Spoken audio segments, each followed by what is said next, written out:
नमस्कार दोस्तों, educational trip पे मैं नितेश कुमार आपका स्वागत करता हूं। दोस्तों, आज हम आपके सामने उपस्थित हुए हैं एक मिथक जो असत्य है उसको दूर करने के लिए।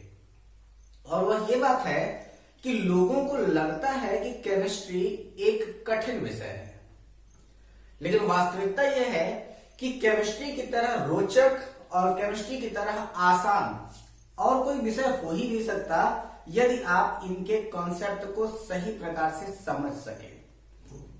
तो आज हम लोग उसी मेथड को दूर करने का प्रयास करते हैं और सबसे पहले हम लोग देखते क्या हैं कि केमिस्ट्री, आखिर ये केमिस्ट्री का मतलब क्या है। तो सबसे पहली बात है, केमिस्ट्री शब्द की उत्पत्ति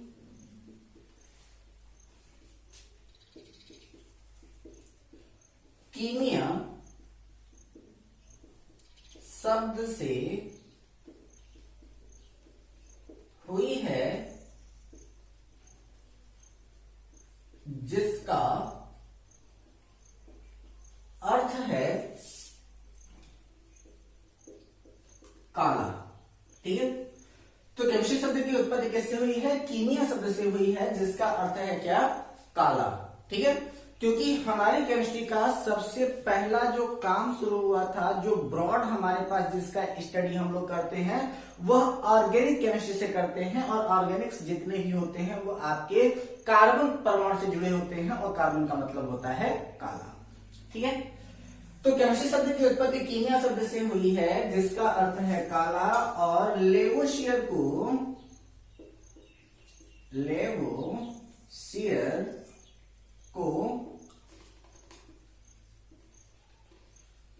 फादर ऑफ केमिस्ट्री कहते हैं। तो who is the father of chemistry? तो Lavoisier is the father of chemistry. और देश, पूरे विश्व के 26 देशों ने एकमत होकर के लेवोसियर को रसायन शास्त्र का पिता माना है।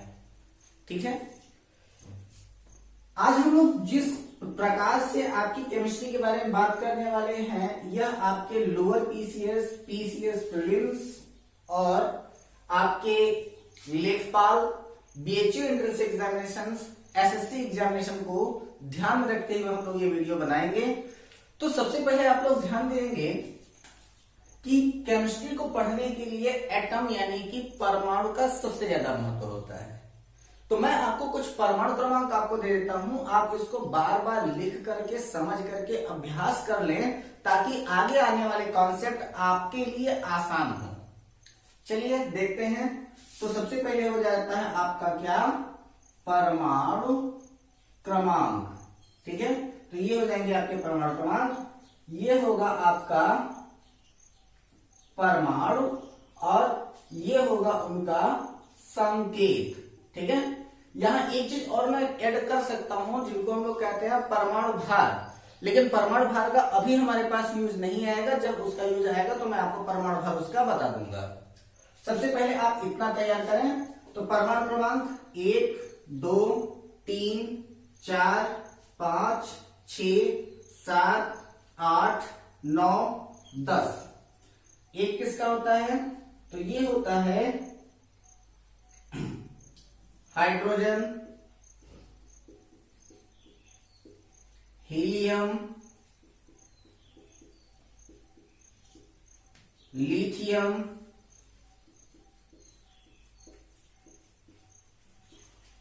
Beryllium,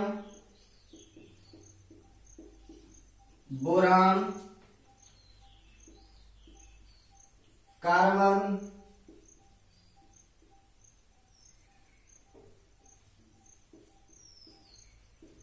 nitrogen,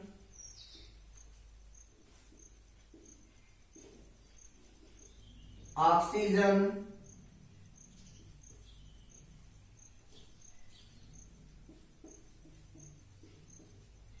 fluorine, neon. संकेत H, He, Li, Be, B, C, N, O, F, Ne। Capital small का आप लोग सबसे ज्यादा ध्यान देंगे क्योंकि इस कैपिटल स्मॉल का हमारे केमिस्ट्री में सबसे ज्यादा महत्व आता है। यानी कि जैसे अगर यहां पर लिखा हो CO, तो अगर ये CO लिखा है तो इसका मतलब हो जाएगा कोबाल्ट, और अगर ये CO लिखा है तो इसका मतलब हो जाएगा कार्बन मोनोऑक्साइड। इसलिए लेटर का आप लोग ध्यान रखेंगे कि कौन सा आपका कैपिटल लेटर में लिखा गया है और कौन सा आपका स्मॉल लेटर में लिखा गया है। तो इनके लिखने का भी एक बहुत बड़ा महत्व है और उन महत्व को आप लोग बिल्कुल ध्यान रखेंगे। इसको आप लोग जल्दी से नोट कर लेंगे। चलिए आगे चलते हैं।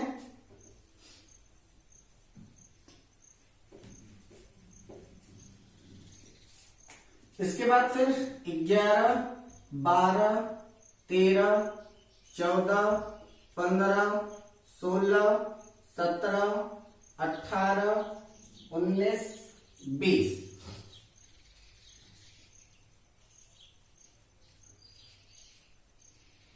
Sodium,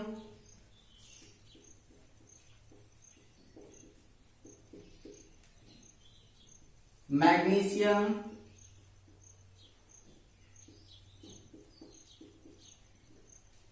aluminium,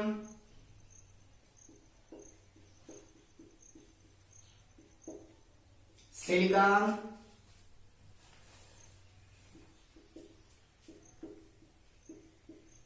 phosphorus,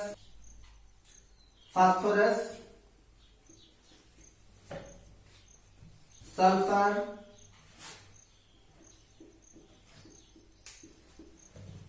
chlorine, argon,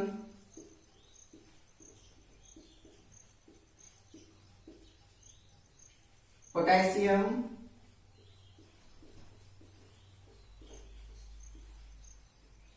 calcium. इनका संकेत क्या होता है? Na, Mg, Al, Si, P, S, Cl, Ar, K, Ca। Note कीजिए।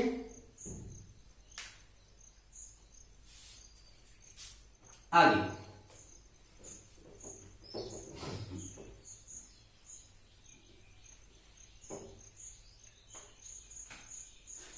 21, 22, 23, 24, 25, 26, 27, 28, 29, 30।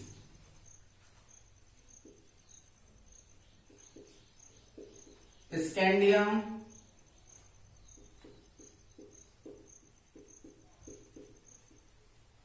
Titanium, vanadium,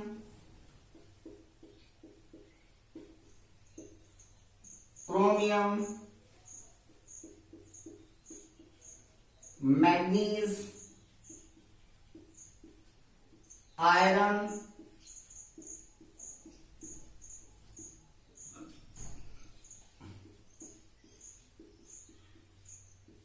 cobalt, nickel, copper, zinc. Scandium, titanium, vanadium, chromium, manganese, iron, cobalt, nickel, copper, zinc. ठीक है। तो SC से साइंस, TI से टीचर, V से Vinita, CR से Kripalani, MN से Monday, FE से फ्राइडे, CO को, NI नहा, CU कर, ZN जाती है। Science teacher Vinita Kripalani, Monday Friday को नहा के जाती है। अगर आपको पूरा के पूरा पीरियोडिक टेबल के अकॉर्डिंग लर्निंग कोड बताना हो तब तो मैं आपको बता दूंगा कि है नानी आराम कर जिंदा रहेगी, है ना, हमारे लिए ना कर रब से फरियाद, बेटा मांगे कार स्कूटर बाप रोए। वो ग्रुप वाइज ग्रुप अगर आपको बताना हो तो मैं आसानी से बता दूंगा। लेकिन वहां 1 से लेकर के 20 तक मैंने आपको लर्निंग कोड इसलिए नहीं बताया क्योंकि वहां पर कुछ जो है वो आपके एस ब्लॉक के हैं, कुछ आपके पी ब्लॉक के हैं, तो उनकी कोड बताना आसानी से संभव नहीं हो पाता। लेकिन ये जितने भी आपके 21 से लेकर के 30 तक थे वो सारे के सारे आपके डी ब्लॉक के एलिमेंट थे, इसलिए इनको मैंने सीधे सीधे बता दिया एक कोड के हिसाब से कि स्कैंडियम के लिए एससी, टीआई के लिए टिटेनियम के लिए टीआई, वेनेडियम के लिए वी, क्रोमियम के लिए सीआर, मैग्नीशियम के लिए मैग्नीज के लिए एमएन, आयरन के लिए Fe, कोबाल्ट के लिए CO, निकल के लिए Ni, कॉपर के लिए CO, जिंक के लिए Zn। Science teacher Vinita Kripalani Monday Friday को नहा कर जाती है। ठीक है, इसको आप लोग तैयार रखेंगे। इसके साथ साथ जो हमारे लिए एक नोबेल फैमिली होती है उस नोबेल फैमिली को भी याद रखना जरूरी है, और वह नोबेल फैमिली है helium, neon, argon, krypton, जेनान, radon. ठीक है, तो इसको याद करने कैसे कर सकते हैं? हे नानी आराम कर जिंदा रहेगी, इनमें से ये 3 यानी कि परमाणु क्रमांक कितना आपका 2, 10, 18, ये तो आपको यही मिल गए हैं। बाकी आपका रह गया क्या? क्रिप्टॉन, जेनान और रेडान। इसको आप लोग याद कर लेंगे, आपका कंसेप्ट जो होगा क्लियर हो जाएगा, चीजों को समझने में आपकी आसानी भी होगी। दूसरी चीज हम लोग ध्यान दे लेते हैं कि आपको इस केमिस्ट्री में जो हम लोग वनडे एग्जामिनेशन के आधार पर जो प्रिपरेशन कर रहे हैं उसमें पढ़ना क्या क्या है और जरूरी का क्या क्या है, जहां से आपसे सबसे ज्यादा प्रश्न पूछे जाते हैं। तो प्रश्न आपके पूछे जाते हैं, सबसे पहला आपका पदार्थ एवं पदार्थ की अवस्थाएं। ठीक है, पदार्थ एवं पदार्थ की अवस्थाओं में जो होता है वो पूरा आपका अवस्था चेंज तक पूरी की पूरी कॉन्सेप्ट को वो लेता है। इसके बाद दूसरा आ जाता है आपका, वो होता है मिश्रण एवं विलयन। दोनों को अलग अलग करके ध्यान रखेंगे, मिश्रण अलग चीज है, विलयन अलग चीज है, और इसी विलयन के ही आधार पर हम लोग जिसको देखेंगे वो होगी आपकी मूल अवधारणा। ठीक है, यानी कि मूल कॉन्सेप्ट। इसके बाद तीसरा कॉन्सेप्ट आएगा आपका, वो होगा आपका क्या? परमाणु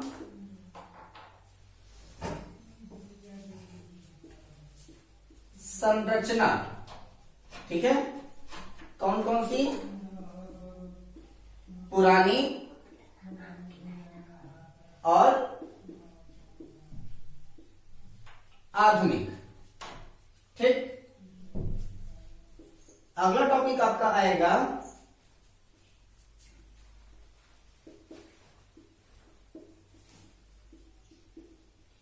आवर्त सारणी, यानी कि तत्वों का आवर्ती वर्गीकरण।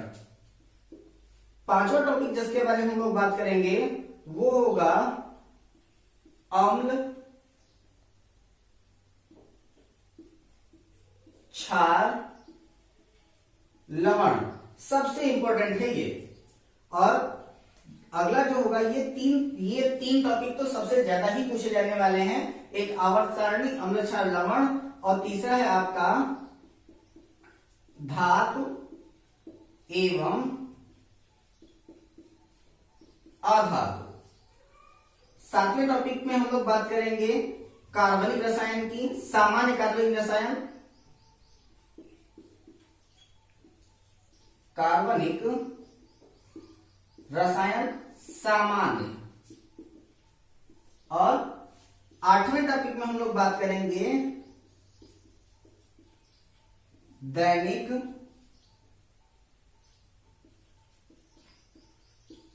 जीवन में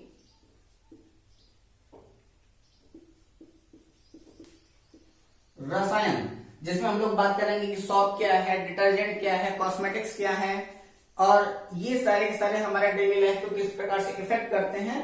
ये इंपॉर्टेंट फैक्टर्स हैं जहां से आपसे बार बार प्रश्न पूछे गए हैं। इनको बिल्कुल ध्यान रखेंगे और इनको एक एक करके हम लोग पढ़ते चले जाएंगे। तो आज की वीडियो हम लोग शुरू करते हैं पदार्थ की अवस्थाओं से, जहां से आपसे प्रश्न पूछा जाएगा। ठीक है। तो यहां पर सबसे पहली बात होती क्या है कि आपका पदार्थ और पदार्थ की अवस्थाएं। तो सबसे पहला बात यह आ जाता है कि पदार्थ है क्या। तो ध्यान देंगे, पदार्थ वह है जो स्थान घेरे तथा जिसमें भार हो। ठीक है, तो पदार्थ क्या है, पदार्थ वह है जो स्थान घेरता हो तथा जिसमें भार हो, वही आपका क्या है, पदार्थ है। अब संरचना के आधार पर जो आपके पदार्थ होते हैं वह 3 पदार्थ होते हैं। ठीक है, तो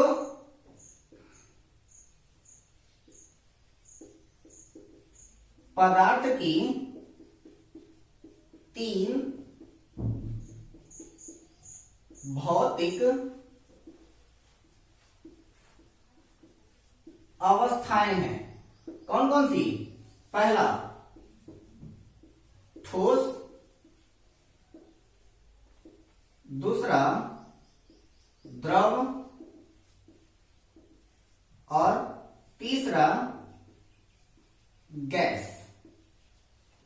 इनके अलावा ये तो 3 भौतिक अवस्थाएं मानी जाती हैं। 2 अन्य अवस्थाओं का खोजा गया जिनको हम लोग चौथी अवस्था कहते हैं प्लाज्मा, और 5वीं अवस्था को हम लोग कहते हैं बोस आइंस्टीन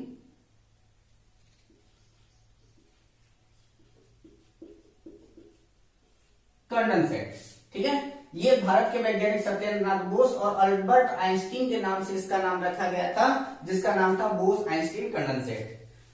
3 के बारे में हमको बात करनी है, ठोस द्रव गैस के बारे में। ये उप अवस्थाएं हैं, इनसे प्रश्न ज्यादा पूछे नहीं जाते, सिर्फ इनको इंट्रोड्यूस करूंगा मैं।